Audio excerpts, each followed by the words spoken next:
સહજાનંદ સ્વામી મહારાજની જય.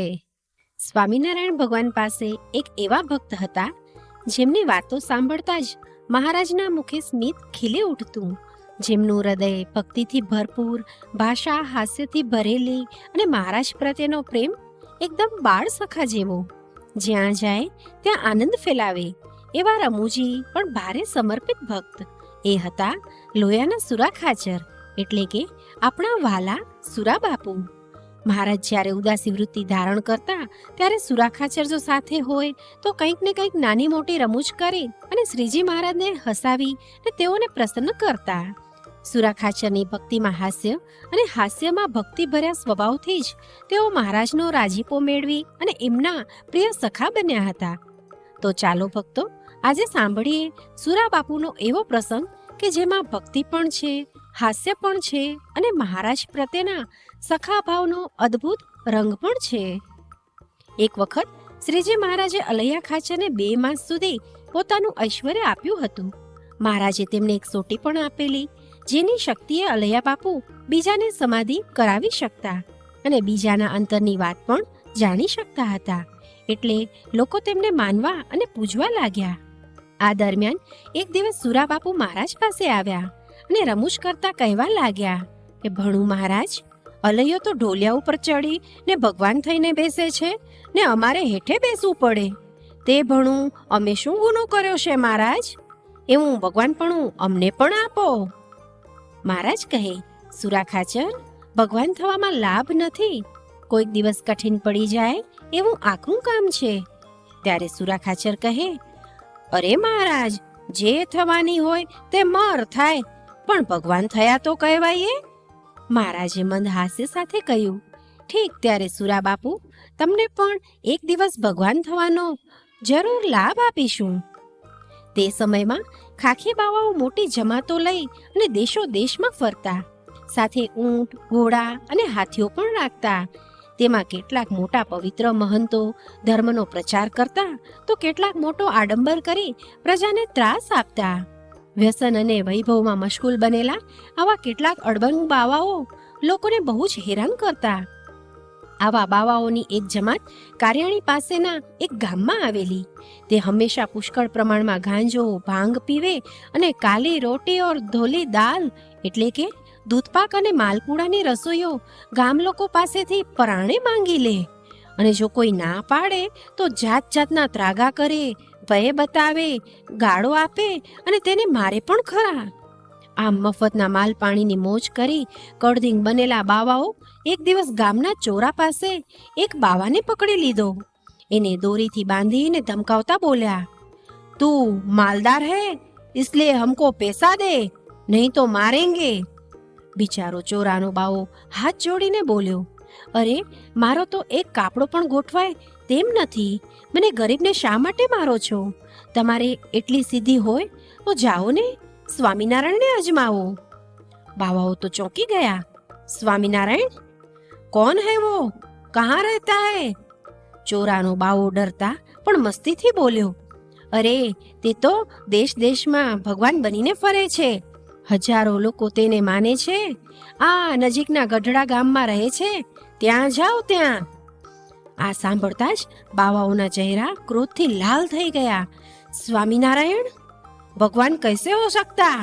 ચલો ઉસકો પકડ કે દક્ષિણા ઓર માલ મલિંદા લેંગે હમ.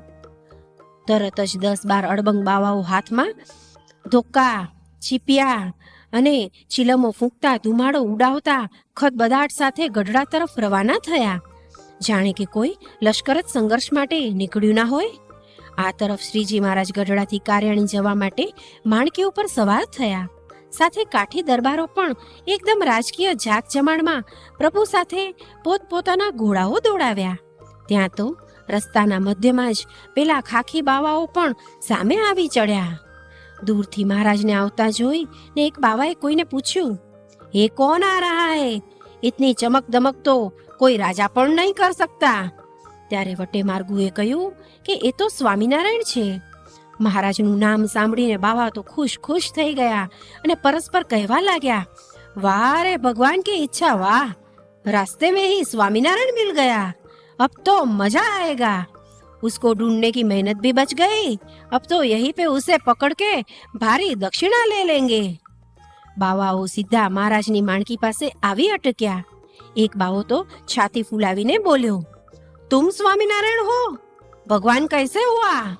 મહારાજને પણ જાણે આજે મોકો મળી ગયો હોય એમ શાંત સ્મિત સાથે હળવેથી બોલ્યા, ઓ મહાત્માજી, પેલા પાછળ પાઘડાવાળા ને જે સૌથી જાડા દેખાય છે એ સ્વામિનારાયણ છે।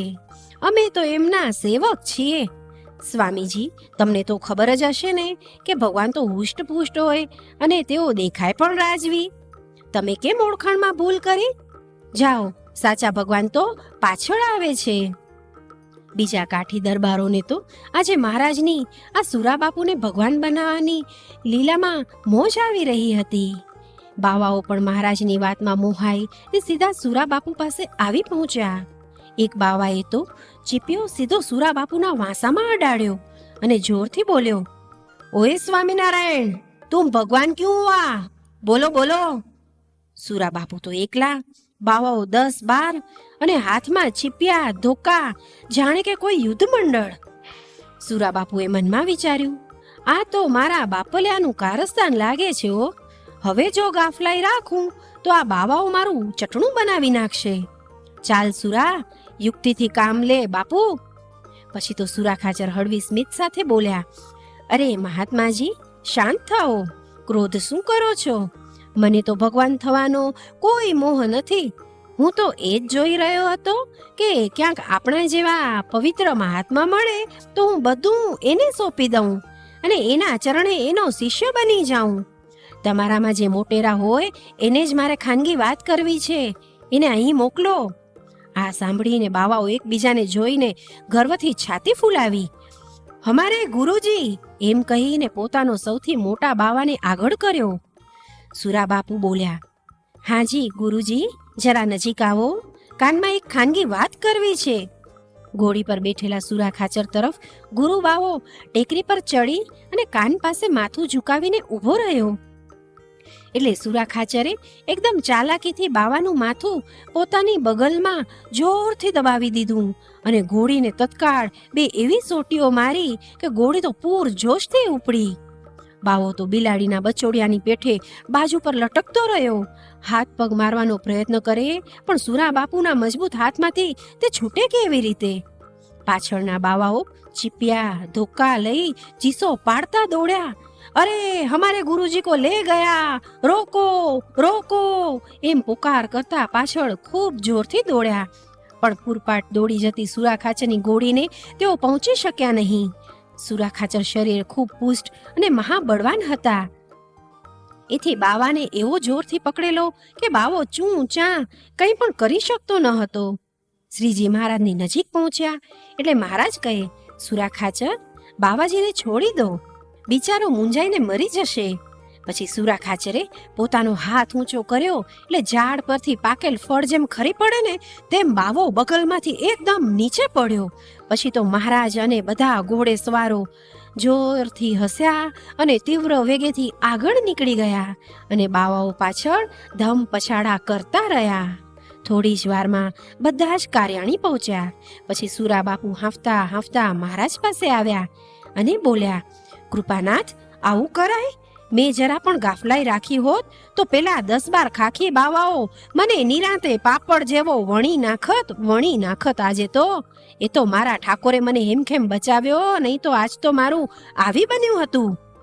મહારાજ તો સ્મિત છુપાવતા બોલ્યા, સુરાબાપુ, તમે જ તો કહેતા હતા ને મારે એક દિવસ ભગવાન બનવું છે, એટલે આજે તમને અમે ભગવાન પદ અપાવ્યું। હવે જો ના થવું હોય તો તમારી મરજી। સુરાબાપુ હાથ જોડીને બોલ્યા, ભણું મહારાજ, ભગવાન બનવું તો મીઠું લાગે, પણ આજે તો બરોબરનો હલવાઈ ગયો તો, માંડ બચ્યો છું। બાપ, ખમ્મા કરજો મારા વાલા, ખમ્મા કરો। હવે જો ભગવાન થવાનું કહું તો હું ગોળી વગરનો સુરાબાપુ। સુરાબાપુની આ વાત સાંભળીને મહારાજ અને બધા સખાઓ હસતા હસતા વાંકા વળી પડ્યા। આમ સુરા ખાચર મહારાજના દાસ છતાં સખા ભાવે તો એકદમ હૃદયના નજીક રહ્યા હતા। તેમણે ભક્તિના અંગથી ભગવાન સ્વામિનારાયણને ખૂબ રમૂજ કરાવી છે. તેમના સખા ભાવના અંગની પુષ્ટિ માટે અને ભક્તજનોના આનંદ માટે શ્રીજી મહારાજે પણ સુરા ખાચર સાથે સખા સમા બની અને નાની મોટી અનેક રમૂજ કરી અને હાસ્યના પૂર રેલાવ્યા છે. આપણે પણ સુરા બાપુના જીવનમાંથી સાચી નિષ્ઠા, નિર્મળ હૃદય અને ભગવાનને રાજી કરવાની તાલાવેલી જગાવીએ અને આપણા હૃદયને પણ એમના જેવી ભક્તિથી પ્રકાશિત કરીએ. સહજાનંદ સ્વામી મહારાજની જય.